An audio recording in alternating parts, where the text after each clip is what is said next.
গ্রাম রামপুরে একটি ছোট চায়ের দোকান ছিল, যেটি চালাতো রামু চাওয়ালা। রামু তার মিষ্টি হাসি আর সত্যবাদিতার জন্য পুরো গ্রামই পরিচিত ছিল।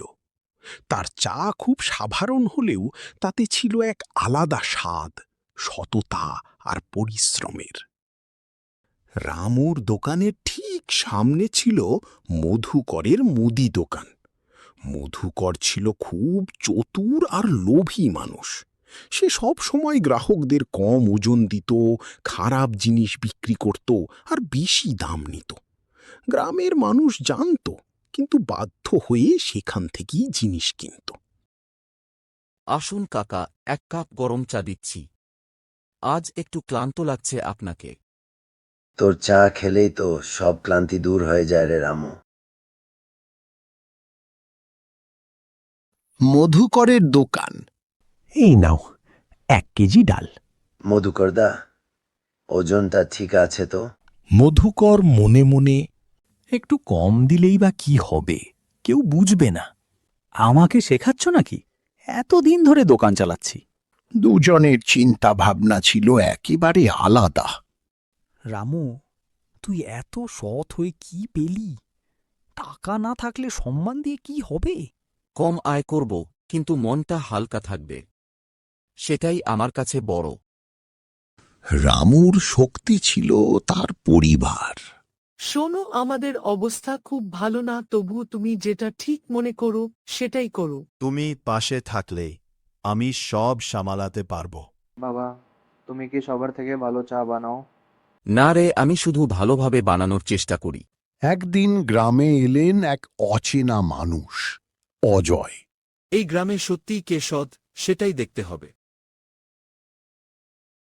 প্রথম পরীক্ষা হল মধুকরের। 2 কেজি চিনি দিন। এই নিন, একদম ফ্রেশ মাল। অজয় চুপচাপ সব লক্ষ্য করে, কিছু না বলে চলে যায়। এরপর অজয় গেলেন রামুর কাছে। 1 কাপ চা হবে? অবশ্যই, বসুন। একটু সময় লাগবে, তবে ভালোই লাগবে। চা খাওয়ার পর অজয় 100 টাকা দিয়ে, এই নিন।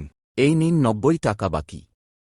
চায়ের দাম মাত্র 10 টাকা। আমি যদি ভুলে যেতাম, আপনার জিনিস আমি কিভাবে নিজের করে নিই। সন্ধ্যায় ডাকা হল গ্রামের সভা। আমি এখানে দোকান খুলতে চাই, কিন্তু আমার একজন সৎ সঙ্গী দরকার। আমি আছি, এই গ্রামের সবচেয়ে বড় ব্যবসায়ী আমি। আজ তুমি আমাকে কম ওজন দিয়েছ।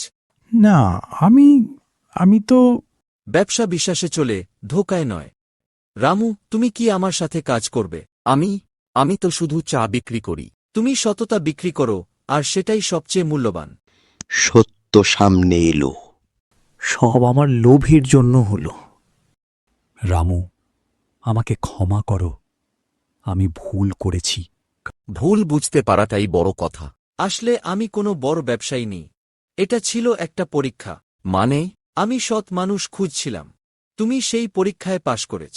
পুরো গ্রাম খুশিতে ভরে উঠল, কিন্তু মধুকরের মনে চলছিল ঝড়। এবার থেকে আমি সৎভাবে ব্যবসা করব, যাই হোক না কেন। লোভ সাময়িক লাভ দেয়, কিন্তু সততা সারা জীবনের সম্মান দেয়। আর সত্যিকারের সাফল্য আসে বিশ্বাস থেকে। মধুকরও শিখল তার ভুল থেকে।